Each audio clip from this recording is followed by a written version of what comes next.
Bonjour à tous. 19 religieux libérés au Nicaragua et accueillis au Vatican, l'interview du pape à la télévision italienne et l'entrée du consul général de France au Saint-Sépulcre, c'est aujourd'hui dans SIC, la sélection de l'info catholique.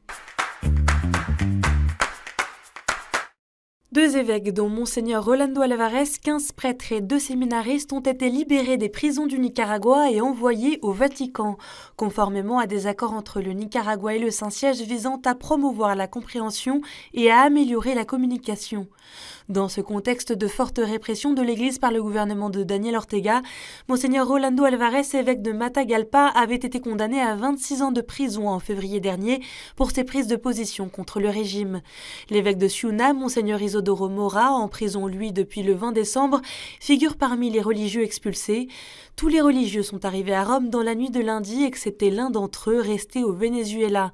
En octobre dernier, 12 prêtres du Nicaragua avaient déjà été expulsés pour rejoindre le Vatican. Dimanche soir, le pape était l'invité de l'émission Que Tempo Que Fa sur la chaîne italienne Nove. Pendant l'interview d'une 50aine de minutes, François a abordé de nombreux sujets. Il est notamment revenu sur la déclaration du dicaster pour la doctrine de la foi Fiducia Supplicans et a indiqué que le Seigneur bénit tous ceux qui viennent, tous. Le Seigneur bénit tous ceux qui sont capables d'être baptisés, c'est-à-dire chaque personne. Mais ensuite, les personnes doivent entrer en dialogue avec la bénédiction du Seigneur et voir quel est le chemin que le Seigneur leur propose. Sur une note plus personnelle, le Saint-Père a fait part de son inquiétude. L'escalade de la guerre me fait peur, cette prise de mesures guerrières dans le monde, on se demande comment cela va finir. Interrogé sur sa possible démission, le pape a répondu que cette idée n'est pas au centre de ses pensées.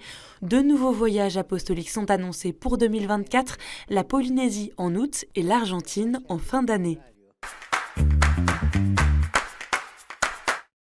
Dimanche, Monseigneur Blanchet, évêque de Créteil, a célébré une messe en l'église Saint-Denis d'Arcueil pour marquer le début de l'année olympique et paralympique. L'occasion de rendre hommage à une figure locale, le père Henri Didon. Le religieux dominicain, qui a été proviseur du collège Albert-le-Grand d'Arcueil, est à l'origine de la célèbre formule olympique « plus vite, plus haut, plus fort », popularisée par Pierre de Coubertin. Ce même jour, l'application web La Fraternité C'est Sport a été lancée. Elle fait le lien entre sport et foi et permet de se renseigner sur les initiatives mises en place par le diocèse sur ce thème. Jeudi dernier, 11 janvier, le consul général de France à Jérusalem, en poste depuis août, Nicolas Cassianide, a effectué son entrée officielle au Saint-Sépulcre. C'est une tradition séculaire pour les nouveaux consuls généraux français.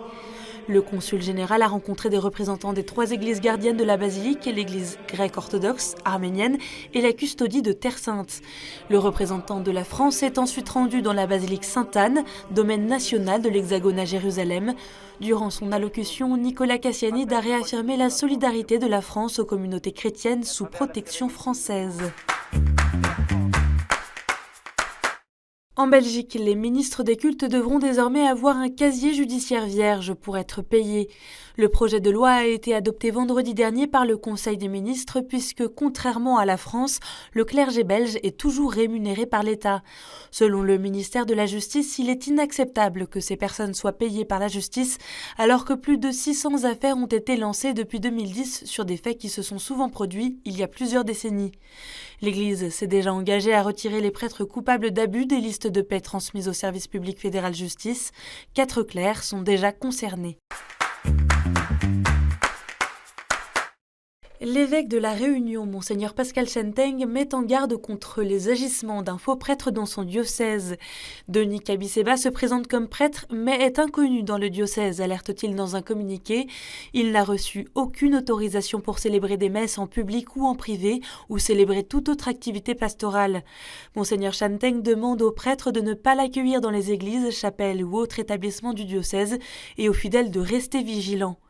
La Réunion, qui traverse d'ailleurs un terrible cyclone puisque l'île était placée ce lundi matin en alerte violette, l'alerte maximale avec des vents allant jusqu'à 200 km/h. Confinement oblige, les activités pastorales ont dû être annulées. De nombreux chrétiens ont manifesté leur soutien et leur prière pour les habitants sur les réseaux sociaux. Notre prière est pour chacun de vous en cet instant, a notamment assuré le groupe de pop louange Glorious. Nous demandons à Dieu d'apaiser la tempête comme il l'a apaisée en pleine nuit dans la barque. Et en bref, les festivités pour le 153e anniversaire des apparitions à Pontmain sont lancées. Ils étaient des centaines rassemblés ce dimanche à la basilique pour les premières célébrations avec le pèlerinage du doyenné du bocage mayennais. Tous ont rendez-vous mercredi pour la journée anniversaire de l'apparition.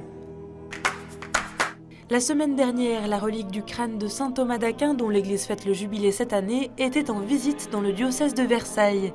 La semaine s'est achevée samedi soir par une grande procession au flambeau, suivie d'une veillée de prière et la vénération des reliques présidée par Monseigneur Crépy.